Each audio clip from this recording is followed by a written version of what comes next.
Welcome Josh Vaughan. Josh Vaughan is the owner of the Right Direction Australia and holds a Masters of Educational Leadership and a Bachelor of Education. Having held various teaching positions from classroom teacher to assistant principal, he is now the Director of CatholicCare Canberra and Goulburn, supporting the kids who have fallen through the cracks, seeing firsthand the effects of the system. Having not identified or intervened early enough, he has developed the Kinnections platform, allowing schools to proactively identify and effectively support children most in risk of developing mental ill health. Welcome, Josh. Thank you, Tim. Great to be here. That's all right. Where did you grow up, Josh? I'm Canberra born and bred. Yeah. One of those. Yeah, yes. One of those. We Dad's a Goulburn boy and Mum's from Queanbeyan. Yep. And so they met in their late sort of adolescence or early adulthood. And so we've got connections around Canberra and Queanbeyan and Goulburn. So my mum's family in particular were quite a well-known family in the Queanbeyan area. So, I can't say too much to anyone because someone knows you down there, the family down the line somewhere. So, yeah. I'm the same. Well, I'm not born and bred, but my wife is. Right. Is born and bred Canberran, and we call her the Mayor of Canberra, or Mayoress of Canberra. She knows everybody. Can't so walk you anywhere. can't walk down the street and say, "G'day, how you going?" Yeah. What school did you go to? So I started off at St. Jude's in Holder. Yep. We grew up, when I was younger, we grew up in Holder in Western Creek there. And then in around 1987, I think it was, we moved out to Chisholm, so out of Tuggeranong. Yep. And there weren't as many suburbs back then. But there, I used to make the trek into St. Edmunds. Yep. So St. Eddie's. Yeah, St. Eddie's all the way through to Year 12. Oh, okay. So, yeah. And then uni after that, obviously? Yeah, I had a little bit of a gap of a couple of years. And then I went to the Australian Catholic University just up the road here. Oh, okay. Just so around the corner. I started the teaching degree as a mature age student at 22. So I wasn't real mature, but it was classed as a mature age at that time anyway. And you're now one of the directors at CatholicCare, yeah? Yeah, so I've been at CatholicCare now. This is my 5th year. So I started back in around 2017, and I've had a bit of a change this year as well. But the previous sort of time there, apart from now, I was working in the portfolio that focused on youth mental health, homelessness, justice programs, family services, and alcohol and drugs. So it was quite a big and diverse portfolio, but very, very interesting. But what you started yourself is the Right Direction Australia. Yeah. How did that come about? So these are my side gigs. So yeah. The Right Direction we're a registered charity. Yeah. And so really how that started was a commitment I made to a good mate at school when we were in college. Yeah. And essentially the commitment was that when we grow up and when we're adults, we're going to do something together and we're going to work together. So Andrew is his name. Not knowing what that was going to look like at all, we said, no, good mates, we want to stay connected, so let's do something when the time is right. Fast forward 5-10 years outside of school, Andrew went on in a career in defence. So he joined the army, and my direction went into education, into primary school teaching initially. We always stayed in contact, and Andrew, he was on active service and active duty quite a while through that period as well. So he was in countries in sort of Middle East and engaged in some wartime. My role and experience obviously a bit different. Yeah. But I was working in my first appointment at actually St. Edmunds, which was the school I went to. Oh, okay. So I was wholly and solely focused on boys' education and teaching young men. Andrew climbed the ranks fairly quickly within the army, and so was starting to lead platoons and had quite a number of young men who were reporting to him. Yeah. And it was when we caught up again. Andrew was back in the country, and we'd managed to align our calendars, and he was in Canberra, so we went out to catch up over dinner and a few drinks.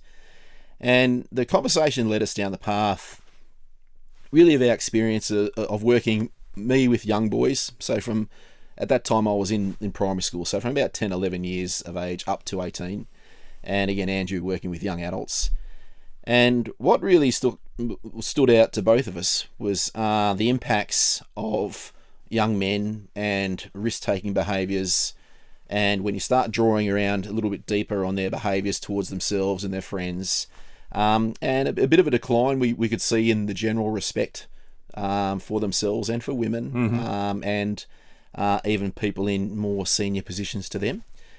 So my experiences were seeing that in the sort of 5 years I was in the teaching at that time, I'd had a lot more connection with the older boys in the school. So was coaching rugby and those sort of things. And I could see and was living through a bit of a change in young men and how they're respecting and basically lack of respect. Yeah. So we sort of put our heads together and we thought, well, let's use our experiences here and let's see if we can develop a bit of a program as it stands, where we can try and support young men in particular.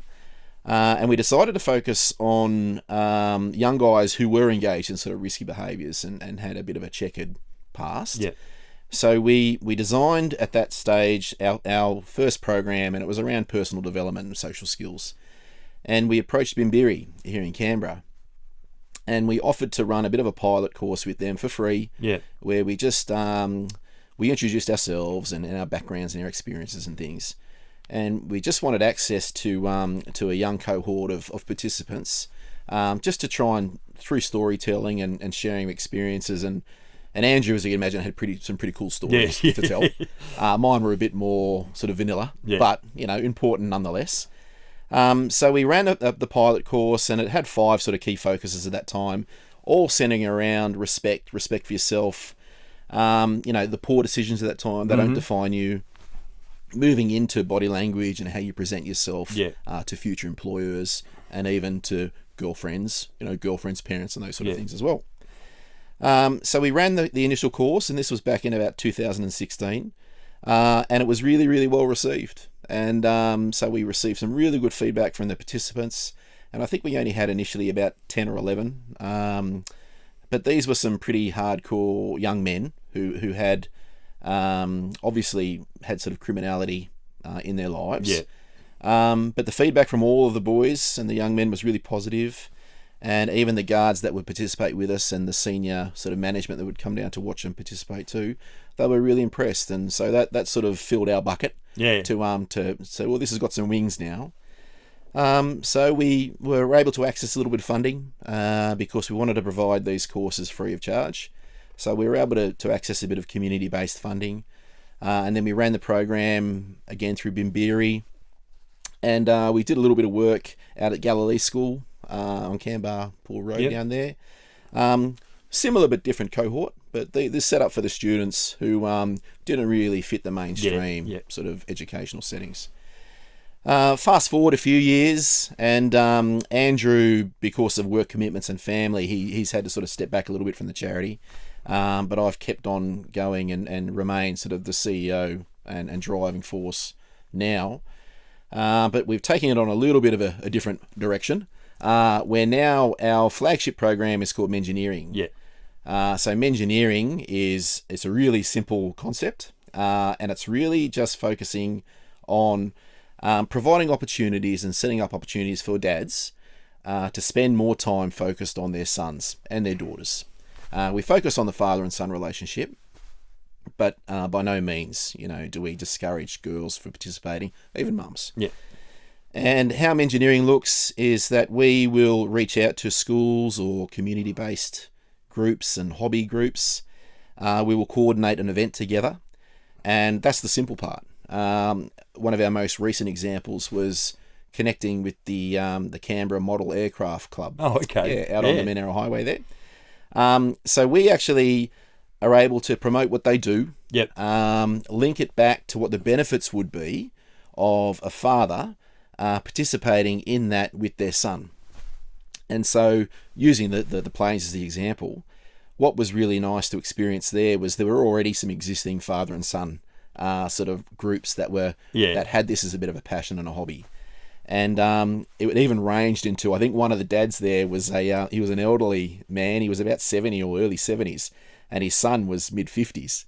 But they still made this sort of commitment together. And I think and it was just they'd been members of the group for I think 20 years. But it was just their way, their passion, shared passion together, and they just stayed connected through that. So Mengineering is just about getting off the couch, essentially, sort of refocusing the relationship that fathers have with their sons, but doing an activity together. Yeah. So they can sort of, again, find that interest, they're active together, and through that alone, the conversations and the connections, they improve. So with the young men that you were working with, so in Bimbury, did you find a commonality amongst them? Yeah, absolutely. What was striking to us very, very early on in the piece was the number of young men that we had engaged with, and the lack of connection they had with their significant male role models within their family. For the most part, would be their dad or even grandfathers and uncles. Yeah. I know that of that initial cohort of 10 or 11 boys, as the weeks as we entered into the program, even the guards were talking to us and their experiences of visits, and importantly lack of family visiting the young guys whilst they're inside. And out of the I think the 10 boys that I can recall, one of the boys had engagement with his grandfather, who would make the effort to come and visit him. And I think at that time it was fairly sporadic, but maybe once a month. Yeah.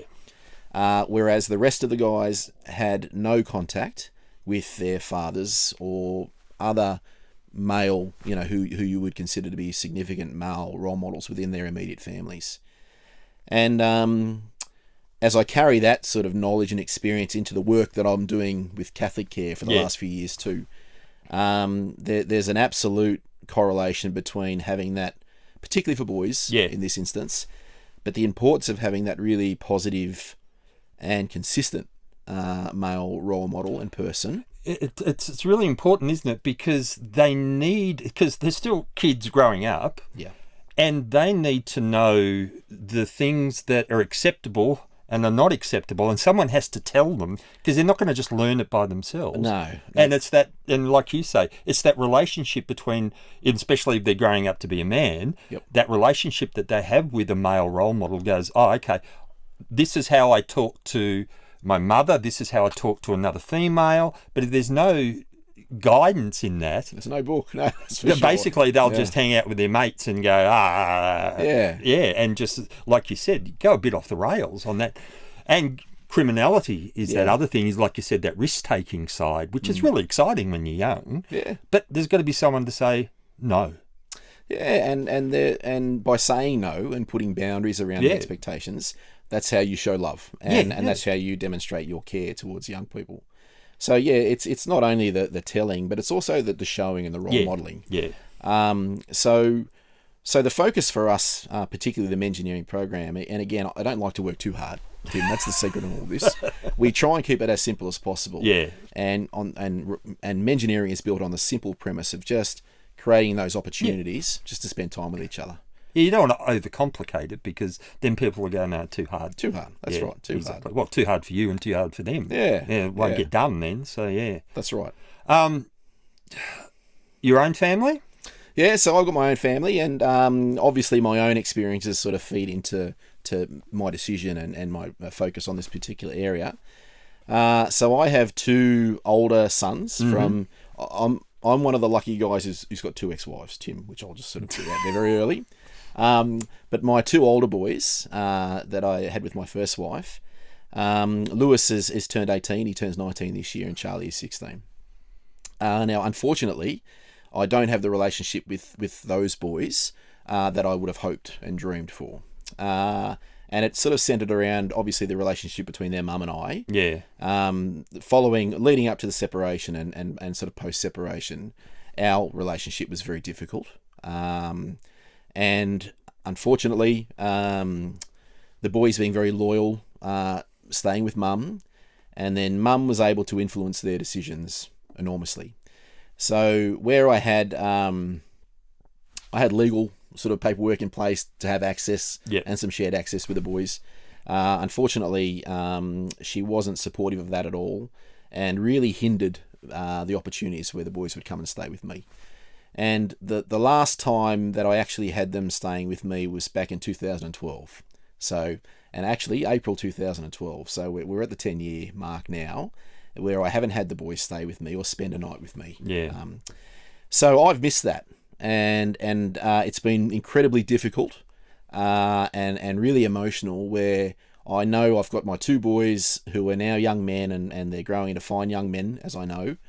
But I haven't really been given the opportunity to support them in the fatherly role as what I was so desperate to do. But you also understand that you have a responsibility as well on that side of being their father. Yes. As well. So. Oh yes, yeah, 100%. And I guess now, as they do grow older, now what I'm sort of waiting for and wishing for and working towards is just to reestablish that relationship. Yeah. And it's on their terms now. Yeah. They have to make the decision, and where I'm always there, and I've always made it very well known that I'm there and I'm here anytime. Now they're going to, hopefully they'll come back to me. The good thing about that, because I'm a bit of an older father, and my boys are 30 now, both of them are in their 30s, and with originally, because I was working all the time and mum was home looking after the kids, I missed a bit of that. Right. I took up coaching football just to be with one of my sons, so we'd have something to do together. Yeah, but we're finding that now in the 30s, we have a lot in common. And we're getting even closer at this stage, because now we're on the adult situation. We're on the adult plane together. Yep. And I understand where they're coming from most of the time, not all the time. Yep. There's a different generation. But I like that step. It's even more pleasurable than when they were smaller kids. I mean, smaller kids are fun and all that sort of thing. But when they get to adults, you can have those conversations with them. That relationship really blossoms. And I'm really enjoying that at the moment. So hopefully you've got that to look forward to when they get to adults and they understand what the world's about. And that's the stuff I'm hanging on to, Tim. Yeah. You know, and I do. And the advice I get from friends and other people that have gone through similar sort of situations as this, with the sort of parental alienation deal, that they will come back, and I'm really hopeful, and you know, that's my dream, that they come back and we can reconnect and pick up from where we left off. But it's also interesting that you've got that lived experience of as well of what other families are going through, especially with fathers and their children who may be disconnected because of divorce or whatever, and how that affects the kids. So. Yeah, absolutely. And I guess that's what's always sitting behind a lot of my decisions, and particularly with a charity, particularly with Mengineering and linking to Kinnections as well. Yeah. It's about that human connection. I think when it all boils down to it, my passion piece is around that connection, and making sure that you are connected and young people are connected to those really important people in their lives. So let's move on to Kinnections. Yeah. I think I first met you when you were spruiking Kinnections a few years ago. Yeah. And it's a wonderful program. I love it. I think it's fantastic, and I think it'd be really, really helpful. You're still pushing it and trying to get it off the ground? Yeah, so when we met was probably 2019. Yeah. And that was when I really launched the first sort of iteration of what Kinnections was. Yeah. So Kinnections has always been there with my previous life as a teacher. Yeah. So I was in schools for 16 years as it was teaching, and again moving from classroom and into sort of management positions and things. And then I guess carried on with my experiences more recently working in the community sector and focusing on youth mental health and homelessness. Yeah. So the kick in the pants for me was learning and talking to young people who we had in our programs and services. And they were a mix of face-to-face counselling. We had a residential program as well for young people. But almost every young person that I connected with and spoke to, we would always go back to, I guess, things would have been different, more likely different on their journey, had they had people who were truly invested and interested in their lives and were connecting them from an earlier stage, particularly when they're at need. Yeah. So where Kinnections sits is that it's a platform or a tool that I've developed from my experience in schools, and it's to really help teachers with those really intentional conversations they have with their students, and using that opportunity as the chance to identify and draw out young people who through responses, through key responses, we can tell and we can find out that they're at a stage of maybe declining general well-being and mental health. So the guiding principle of Kinnections is that the teacher, and we're setting really for primary school ages, because of the teacher-student consistent relationship, even as early as preschool. So working with kids from about 4 years of age. So once a week, what the teacher will do is they will find 30 seconds within that week to have their Kinnections conversation. And the Kinnections conversation is 4 questions. And the first question, Tim, is really when you have the student with you and you've got your own individual time with them, marking work at the desk, in the car line, doesn't matter. The first question is asking the young student to tell you or to name 3 students within their immediate peer group or their classroom who they feel connected to.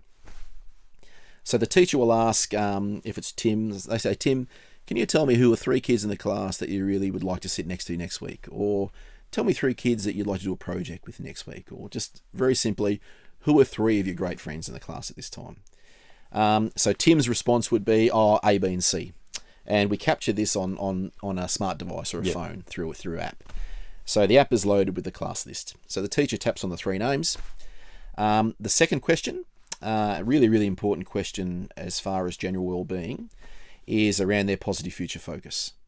So the teacher will ask Tim again to tell me if there's something you're looking forward to, and what is that. Now, knowing through evidence and research now, it can be the smallest of things. It doesn't matter, as long as the person is waking up every day and they've got that little bit of spark or that little bit of hope that they're clinging on to. There's something positive and they're looking forward to it.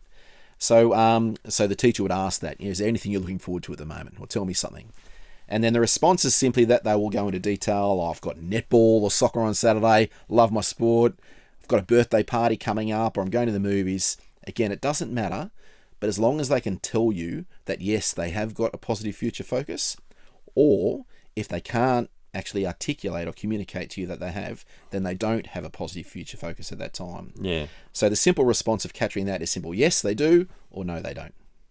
The third question is around a safety question. And again, this is the red flag stuff where that I ask the students straight away, I go to Tim, at there's any point during this week, did you feel unsafe? And then the students they can have 4 responses. And it's never, sometimes, most of the time, or all of the time. Yeah. So, case in point, if I'm asking Tim, have you felt unsafe this week? And if the answer is no, I've never felt unsafe, or sometimes I've felt unsafe, then that leads into the further conversation. Oh, tell me a bit about that. But if the student's response is, I'm feeling unsafe most of the time or all of the time, that's that immediate red flag. Okay, we need to act on this and we need to find out what's happening here. And again, the response is captured on the app. So never, sometimes, most of the time, all the time. And the very last question is just that generalized wellbeing check-in, and it's what all GPs, it's what counsellors use. It's that scale from 0 to 10. Yeah. So if 0 is the worst you can feel, 10 is the best you can feel, it'd be, Tim, tell me, give me a number. Where are you on this scale? And then what we do on that is we capture their response. Maybe they say, I feel a 7 at the moment, or an 8. Fantastic. Again, I feel about a 2 or a 3. Okay, so we capture that response. And then that's the conversation that the teacher has. The cool stuff that we've got built in the background is that once those conversations have happened with all the students in that class, and again, this only has to happen once, just once in the week. Yep. At Friday afternoon, we can then pull out a report. And the report is a physical report that is emailed directly to the teacher's inbox, and it demonstrates those 4 things. The first step is it highlights the students on the list who haven't been chosen by their peers.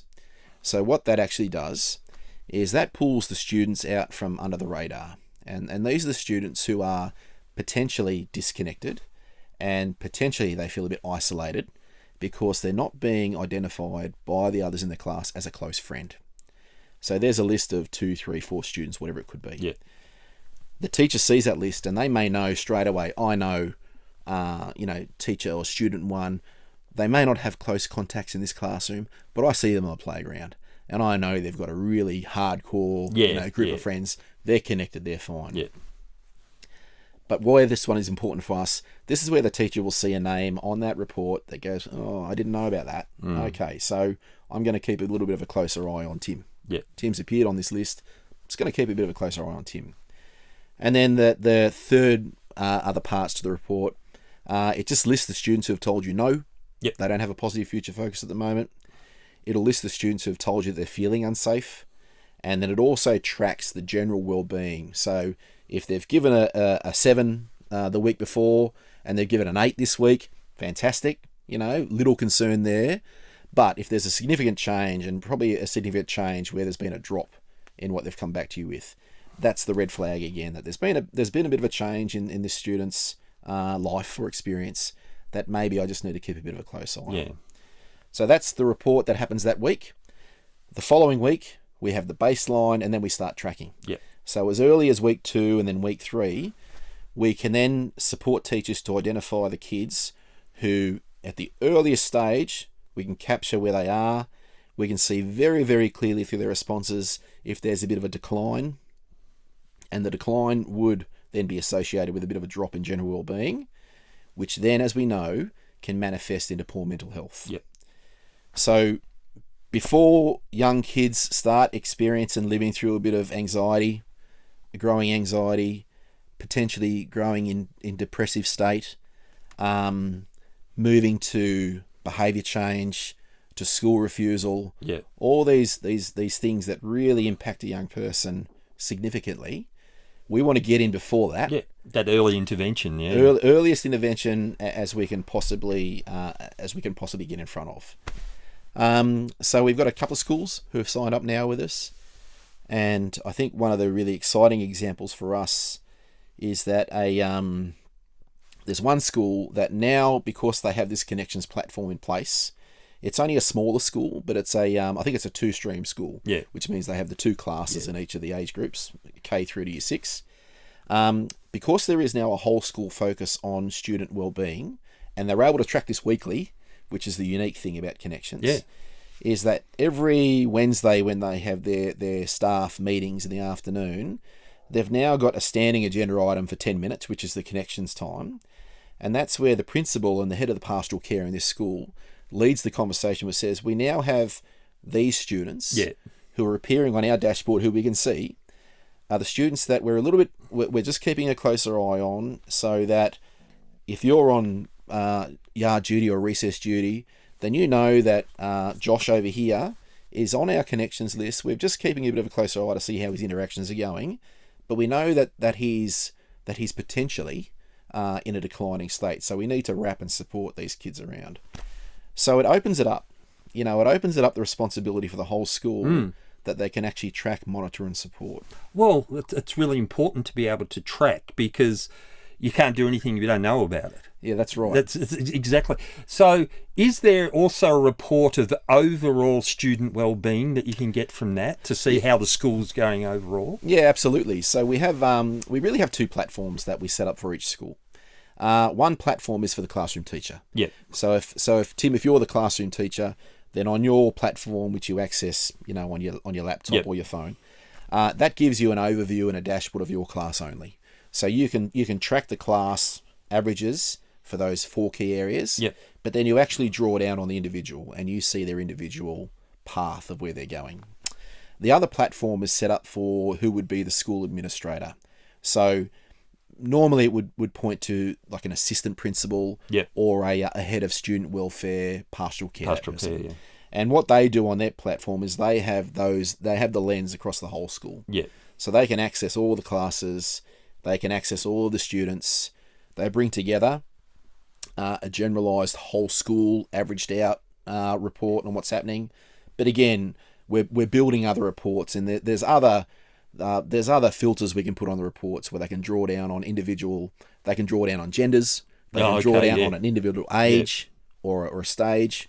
So it's really trying to provide as much information as we can, again, that helps teachers and schools respond to kids when they need it most. Well, the touch point in especially early life are either parents or school, isn't it? Yes. So that's where you have to connect and get that information from early, before, like you said, It can turn into trauma, it can turn into depressive states, it can turn into severe anxiety. Yeah. And by the time you get to high school, you do not want to be in that state. No. By the time you get there, because that's hard enough by itself. So you want that intervention and support those kids at the same time, because we know that it will, if it goes unfettered, it turns into critical care. Right on. Yeah, that's right. I mean, that's not what we want. We want to cut it off at the heading before it gets even worse, because absolutely our critical care services are oversubscribed as it is now. Yep. We can't take any more,